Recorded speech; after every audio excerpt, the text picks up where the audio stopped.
ছোট্ট একটা গ্রাম ছিল। সেই গ্রামে অনেকগুলো ঘর ছিল। সেই ঘরের মধ্যে অনেক ছোট ছোট ছেলেরা সব খেলাধুলা করে, আর কত পাখি খেলাধুলা করে, আরো কত ইত্যাদি। সে দোকানে বসে আড্ডা, দোকানে খাওয়া দাওয়া।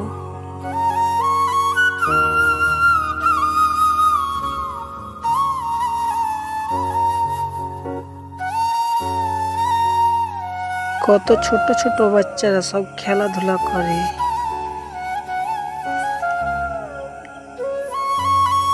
এইগুলো দেখে ছোটবেলার কথাগুলো খুব মনে পড়ে। তো বন্ধুরা, তোমরা ওইভাবে খেলেছিলে? তো অবশ্যই বলবে।